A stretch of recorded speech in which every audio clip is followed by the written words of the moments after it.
Assalomu alaykum do'stlar. Bugun siz bilan navbatdagi ismonologiya darsi ko'rib turibmiz. Bugungi asosiy mavzuyimiz yo'g'on ichak haqida bo'ladi. Do'stlar, mavzuni boshlashdan oldin bir qator sizlarga eslatib o'tmoqchiman. Biz ijtimoiy tarmoqlar orqali o'z faoliyatimizni yurg'izyapmiz. Sizda qanday savol va takliflar bo'ladigan bo'lsa, shu tarmoqlar orqali berishingiz mumkin va biz unga imkon darajada javob beramiz. Do'stlar, e'tibor bering, aynan Telegramda shunday kanalimiz bor. Ketib qoldi. Shunday kanalimiz bor.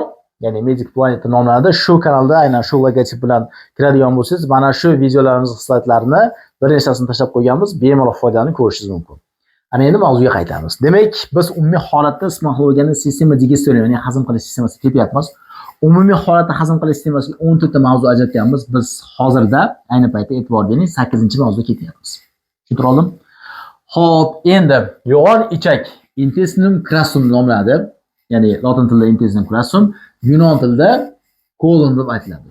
Nimaga yana urg'u beryapman? Chunki uni yalinish kasalligini biz kolit deb aytamiz. Har safarga an'anamiz, ya'ni ma'lum bir ichki a'zolar yalinish kasalligini aytib ketyapman. Nima uchun? Miyaga yaxshiroq qolish uchun. Miyaga yaxshiroq qoladigan bo'lsa, ertaga tushunishingiz oson bo'ladi. Demak, kolit umumiy yo'g'on ichakda yalinishi.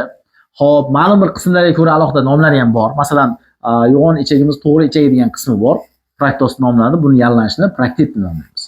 Yoki sigmoid ichagi bilan birgalikda yallanishni, mana shu to'g'ri ichakda birgalikda yallanishni praktosigmoid deb nomlaymiz. Yoki umumiy distal qismda mana bunda yallanishni distal kolit deb nomlaydigan bo'lsak, katta qismda yallanishni subtotal, umumiy holatda yallanishni pankolit yoki totalniy kolit deb aytamiz. Xo'p. Endi yo'g'on ichagimiz nimaga biz ingichka ichakdan alohida o'rganishimiz kerak? Mana shu savolga javob berishimiz kerak. Chunki uni tuzilishi, holati yo'g'on ichak va ingichka ichak bir-biridan farq qiladi. Qanday farqlari bor? Qarang. Birinchi o'rinda rangi bo'yicha. Yo'g'on ichagimizning rangi kulrang tusda, ingichka ichagimiz esa pushti tusda bo'ladi. Nisbatan rangida farq qiladi. Keyingi farqi diametri. O'z-o'zidan diametr jihatdan yo'g'on ichagimiz katta diametrli, ingichka ichagimiz esa kichkina diametrli bo'ladi. Keyingi farq qarang. O'ziga xoslik alohida tuzilmalari bor. O'ziga xos tuzilmalar bor. Biz undan oldingi bu tuzilmalarni ko'rmaganmiz. Odatda ingichka ichagimizda mana bunday turgan ingichka ichagida kesib turib ko'radigan bo'lsak, mana bunday tekis ko'rinishda bo'ladi. Ya'ni diametr jihatdan yumaloq shaklda bo'ladi. Endi yo'g'on ichagimiz ko'rganimizda mana bunday tasmalar hisobiga yo'g'on ichagimiz 3 ta bo'lakka bo'linganga o'xshab ko'rinadi. Mana bunday holatda ko'rinadi. To'g'ri, shunaqangi 3 ta tasmasi bor. Tasma nima bo'lsa, tasma bu siz masalan sog'oq o'ratiryapsiz, sog'oqning ustiga kichkinagina bantiksali bo'ladi-ku, bantikka o'xshagan narsa. Shu bantiksani olmoqchi bo'lsangiz, dastlab tekis ko'rinishda bo'ladi. Keyin uni tasmasini bitta tortsangiz, bantik ko'rinishi keladi. Xuddi shunaqangi narsa bu, shunaqangi tasmasi bu, shu yo'g'on ichagimiz qismlari. Aynan shu narsa yo'g'on ichagimizni kalta yo'g'on holatga keltirib turadi. Bo'rtqiladi, aynan shu narsa hosil qilib turadi. Hozir aytib ketaman, bo'rtqilar nimalik. Demak, umumiy holatda tasmalar teniyat nomlanadi. Teniyalarimiz 3 ta, aytib o'tganimizdek, 1, 2, 3 ta. Bu yoqda ko'rsataman, bitta, ikkita, 3 ta. Endi bular qayerga birikishiga ko'ra 3 guruhga bo'linadi. Birinchisi tenia amentalis, charva. Ya'ni charva, shunaqangi charva degan narsamiz bor, omentum major degan katta charvamiz bor. Shu tasmaga shu charva kelib birikib turadi. Mana shu yerdan kelib birikib turadi. Keyingisi esa tenia mesokolik, ya'ni ingichka ichagimizda tutqichi bor. Aynan shu tutqichga kelib birikib turadigan mana bu tasmaning nomimiz tenia mesokolik deb nomlaymiz. Va hech qayerga kelib birikmaydigan narsa, ya'ni liber degan erkin degani, mana bu tasmamiz esa erkin tuzilishli bo'ladi. Do'stlar, endi rasmni yaxshilab ko'rib oldingiz. Bundan keyin umumiy holatni ko'ryapmiz. Qarang. Mana umumiy holat yo'g'on ichagimiz. Mana bu tasmalar. Mana hech qayerga kelib birikmaydigan tasmasi tenia liber. Bunisi qarang. Mana tomonda omentum major degan tuzilma bor. Shu omentum majorga kelib, mana unday kelib birikib turadigan bu tenia amentalis. Endi mayda ingichka ichagimiz joylashgan. Siz juda ham yaxshi bilasiz. Undan oldingi mavzu o'tganmiz. Ingichka ichagimiz joylashgan. Shu ingichka ichakda tutqichi bor. Mesokolik deb nomlanadi. Shu mesokolikga kelib turib birikib turadigan esa tenia mesokolik deb nomlanadi. Tushuntir oldim? Yana ham aniq qilib ko'rsatyapman. Nimaga? Chunki ko'pchilik talabalar yaxshi tushunmaydi shu narsani. Qarang. Mana bu sariq rangdagisi aynan hech qayerga kelib birikmaydigan qaysidir? Tenia liber. Tenia liber, ya'ni erkin tasma. Undan keyin mana bu narsa orqasida turibdi. Hozir ayni paytda siz tasavvur qiling, orqasida turibdi tenia amentalis. Va mana bu medial tomonda turgani esa tenia mesokolik. Qarang. E'tibor bering, mana ichagimizni mana shu sohadan kesganda, aynan mana bu rangiga e'tibor bering. Qarang. Tenia amentalis, bu yoqda tasma omentum major degan tasma bor. Shu tasmaga kelib turib mana Mana bu qornimizning oldingi tomoni, anterior tomon. Mana anterior, mana posterior tomon. Posterior tomon.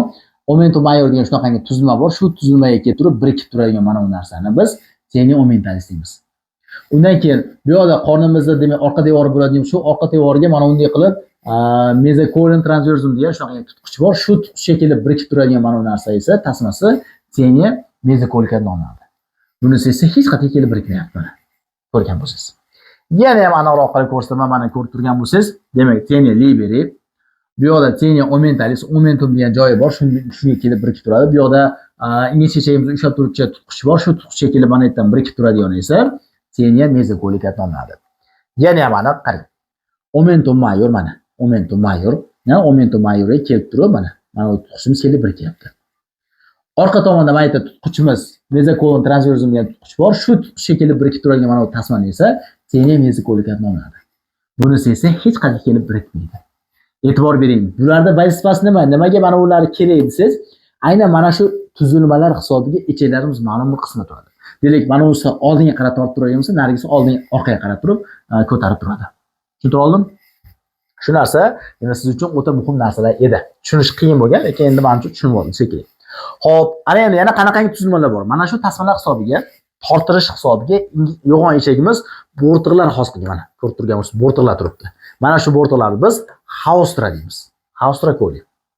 Xo'p, endi bo'rtiqlarning ichkari yuzasida, qarang, ichkari yuzasida oldin ingichkachamiz mana bunday ko'rinishda bo'lgan bo'lsa, uni burmalari bor deysiz bo'lsa, plikalar bor. Longitudinal, sirkulyar degan plikalar bordi. Xuddi shunaqangi plikalar endi mana tasmalar hisobiga bo'linib qolgan. Ya'ni mana bunday tasmalar hisobiga bo'linib qolgan. Mana yerda yarimtalik, mana yerda yarimtalik, mana yerda yarimtalik. Xuddi shunaqangi plikalar mana ko'rib turgan bo'lsiz mana plikalar. Ko'rsangiz, mana shu plikalarda yarim oysimon plikalar deyiladi. Plika simularis deb aytiladi. Tushuntirib oldim? Va nihoyat mana bu havslarning orasida, aynan ora qismida mana bunaqangi yog' to'qimachalari bo'ladi. Aynan yog' o'simtalari bo'ladi. Buni biz appendices epiloka deb aytamiz. Shular demak yog'simon o'simtalar bo'ladi. Xo'p, ana endi demak umumiy holatda yog'onchaga kirish qilib oldik. Endi har doimgi an'anamiz, demak galatopiyasi, sintopiyasi, skletopiyasi haqida gaplashib ketamiz. Galatopiyasi bo'yicha qarang. Regioni bo'yicha qornimizni aynan mezo hamda gipogastral sohalarda hammasini egallagan. Mezogastral va gipogastral sohalari mana ko'rib turgan bo'lsangiz, oltita zonani egallab bo'lgan. Bu uni galatopiyasi. Qorin bo'shliqda joylashgan. Qorin bo'shlig'i deyarli barcha regionlarda, aynan epigastral sohadan qolgan hamma regionlarda tarqalgan bo'ladi. Endi skletopiyasi bo'yicha, suyaklar sistemasi bo'yicha qarang, e'tibor bering. Umurtqaga nisbatan oladigan bo'lsak, teva tomondan e'tibor bering, 12-ko'krak va 1-bel umurtqa ro'parasidan boshlanadi. Pastga davom etib turib, aynan chanoq suyagimizning oxirgi qismi tugaydi. Kichik chanoq bo'shlig'imiz tugaydi. Tushundingizmi? Chanoq suyagiga nisbatan oladigan bo'lsa tugaydi. Atrofda endi yuqori tomondan qo'rg'a, o'ng qo'rg'a yozdi, chap tomondan chap qo'rg'a yozdi, shuningdek yonbosh suyagimizda o'ng chuqurchasi, yonbosh suyagimizning chap chuqurchalari ularning chegarasi hisoblanadi. Endi sintopiyasi bo'yicha e'tibor bering. Sintopiyasi a'zolar bilan chegaradoshligi bo'yicha hamma qorin bo'shlig'idagi a'zolar bilan chegaradash, deyarli barchasi bilan chegaradash bo'ladi. Hech qaysini unda biz alohida qismlari bor, ularni yana aytib ketamiz. Demak, makroskopik tuzilishi bo'yicha qarang. Makroskopik tuzilish bo'yicha asosan 3 ta qismi bor. Birinchisi sekum, ya'ni ko'richak degani. Ko'richak. Uni siz juda ham yaxshi bilasiz, aynan eshitgansiz, appenditsit degan kasallik bor. Aynan appendix o'simda shu sekum sohasida joylashgan. Mana shu demak birinchi qismi. Ikkinchi qismi mana qarang, e'tibor bering. Mana shu qism umumiy holatda ikkinchi qism hisoblanadi. Demak, bu narsani biz kolon deymiz, ya'ni chambar ichak. Chambarga o'xshagan uchun chambar ichak nomlangan. Uni alohida qismida to'xtalib ketamiz va oxirgi 3-qismi mana bu. Ya'ni to'g'ri ichak bu rektum deb nomlanadi yoki yunon tilida praktos nomlanadi. Endi mana bu chambar ichagida alohida qismlarga bo'lamiz. Ya'ni qarang, e'tibor bering. 4 ta qismi bor. Birinchisi mana bu ko'tariluvchi chambar ichak. Buning nomini biz kolon ascendens deymiz. Ascendens ya'ni ko'tariluvchi degani. Undan keyingisi ko'ndalang chambar ichak, kolon transversum. Mana. Undan keyingisi tushuvchi chambar ichak, kolon descens va sigmasimon ichak, kolon sigmoidea. Qarang qismlarni. Cecum, kolon ascendens, kolon transversum, kolon descens, kolon sigmoidea va rectum. Bo'ldi mana. Umumiy holatdagi qismlari. Endi har biriga mana yana ko'rib ketyapmiz. Cecum, colon ascendens, colon transversum, colon descens, colon sigmoidae va rectum.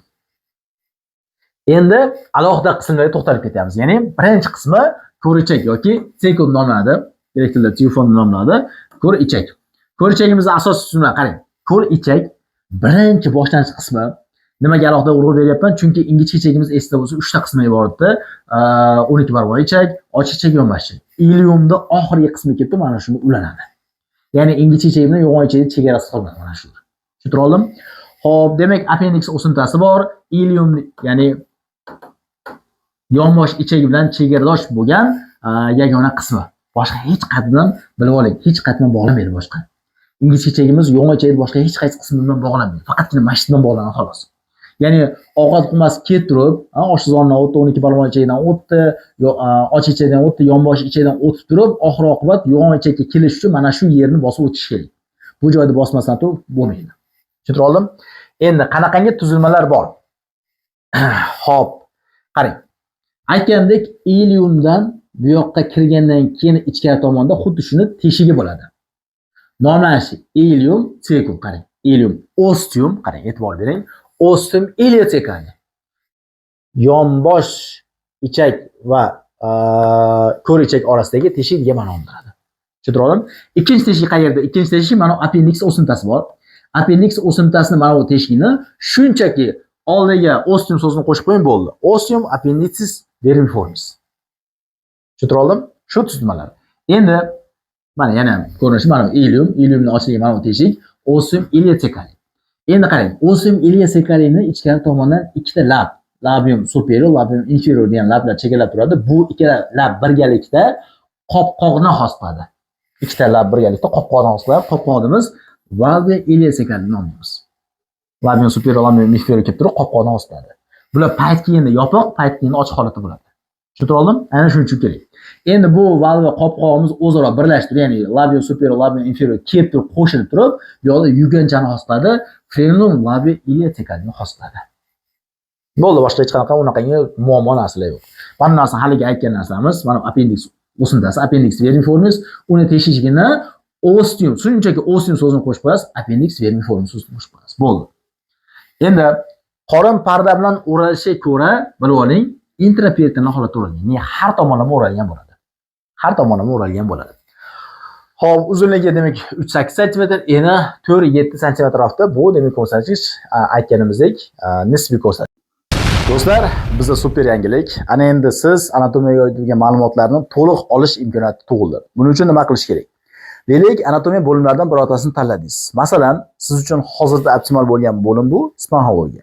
Siz uni tanladingiz. Shu zahoti sizga shu bo'limga oid bo'lgan video darsliklar, mavzu slayti, mavzu yuzasidan kurslar va albatta klinik holatda tashlab beriladi. Buning uchun nima qilish kerak? Buning uchun siz Telegramga o'tasiz va quyidagi profilga murojaat qilasiz. Shu profil orqali sizga yopiq guruhga link beriladi. Shu guruhga kirasiz va darslarni istalgan joyda, istalgan vaqtda o'zingiz uchun qulay tempda o'rganishingiz mumkin bo'ladi. Do'stlar, biz bilan birga bo'ling va anatomiyani chuqurroq va osonroq o'rganing. Sog' bo'ling.